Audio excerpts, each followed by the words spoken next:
রাধে রাধে বন্ধুরা, তোমরা সবাই কেমন আছো? আশা করি সবাই ভালো আছো। ভিডিওটা একটু অন্যরকম হবে। এটা অনেক দিনকার আগেকার ভিডিও, তো কাজের চাপে এডিট করে হয়ে ওঠেনি, তাই তোমাদের সাথে শেয়ার করতে পারিনি। ভিডিওটি পুরোটা দেখার অনুরোধ রইল, আশা করি তোমাদের সবার ভালো লাগবে। অনেক দিন কোথাও ঘুরতে যাওয়া হচ্ছিল না, তাই হঠাৎই ঠিক হলো আমরা বৃন্দাবন যাব, আর সাথে মথুরাও। তো মথুরা বৃন্দাবনের মাহাত্ম্য কতটা সেটা তোমরা আশা করি সবাই জানো, নতুন করে বলার কিছু নেই। তো আমরা হঠাৎ করে ডিসাইড করে টিকিট কেটে চলে গেলাম মথুরা আর বৃন্দাবন। তো সেখানেরই কিছু ক্লিপিংস তোমাদের কাছে তুলে ধরেছি, সবটা কমপ্লিট করতে পারিনি, যতটুকু পেরেছি তোমাদের সাথে শেয়ার করলাম। আর এই ভিডিওতে তোমরা দেখতে পাবে বরসানা ধাম। বরসানা জানো না? ভারতের উত্তরপ্রদেশ রাজ্যের মথুরা জেলার একটি ঐতিহাসিক শহর এবং নগর পঞ্চায়েত। হিন্দু দেবী রাধার জন্মস্থান। কৃষ্ণের প্রধান সহধর্মিণী হিসাবে শহরটির সাংস্কৃতিক ও ধর্মীয় গুরুত্ব রয়েছে। বরসানা ব্রজ অঞ্চলে অবস্থিত। শহরের প্রধান আকর্ষণ হলো ঐতিহাসিক রাধারানী মন্দির, যা সারা বছর প্রচুর সংখ্যক ভক্তদের আকর্ষণ করে। আমরা গিয়েছিলাম মে মাসে, প্রচণ্ড গরম ছিল তখন। এমনিও ওখানে সারা বছরই প্রায় গরমই থাকে, শীত এবং বর্ষা খুবই কম পরিমাণে। তোমরা যদি যাও তাহলে অবশ্যই ঠান্ডার সময় যেও, তাহলে একটু কম গরম পাবে।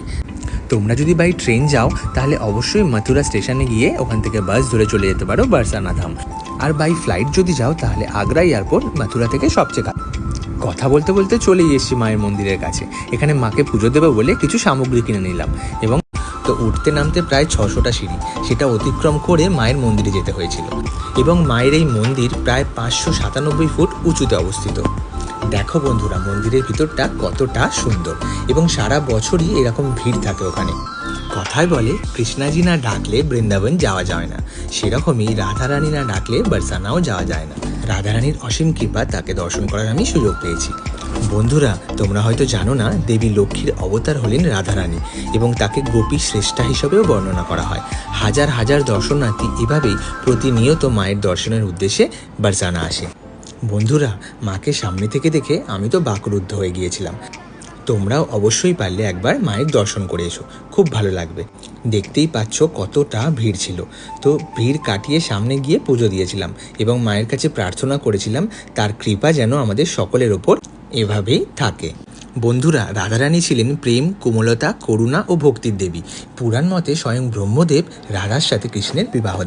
বন্ধুরা, রাধা বা রাধিকা নামের অর্থ কৃষ্ণের সর্বশ্রেষ্ঠ উপাসিকা, আর কৃষ্ণের প্রতি তার অপার ভালোবাসা আমাদের সকলেরই জানা। আর রাধার জন্মদিন রাধা অষ্টমী হিসাবে পালন করা। বন্ধুরা, তোমাদের আরও ডিটেলসে কিছু জানার থাকলে অবশ্যই আমাকে কমেন্ট করো, আমি তোমাদের গাইড করে দেবো। আর মায়ের পুজোর জন্য যেই মালাটা নিয়ে গিয়েছিলাম, সেটাই ব্রাহ্মণ মশাই মায়ের পায়ে ছুঁয়ে আমায় গলায় পরিয়ে দিয়েছিল। ভিডিওটি আশা করি তোমাদের ভালো লাগলো। যদি ভালো লেগে থাকে অবশ্যই একটা লাইক অ্যান্ড কমেন্ট করে দিও, তাতে আমার উৎসাহ আরও বাড়বে এবং আমি আরও ভালো ভিডিও তোমাদের উপহার দেওয়ার চেষ্টা করব। বন্ধুরা, যারা যারা তোমরা এখনও বরসানা যেতে পারোনি বা বৃন্দাবন যেতে পারোনি, একদম মন খারাপ করো না। রাধারানী তোমাদের ঠিক দেখে নেবে, শুধু মন থেকে তোমরা অবশ্যই তাকে জানিয়ে দিও। আর যারা যারা দেখতে পাওনি তারা তো আমার ভিডিওর মাধ্যমে অবশ্যই রাধারানীকে দর্শন করে নিও।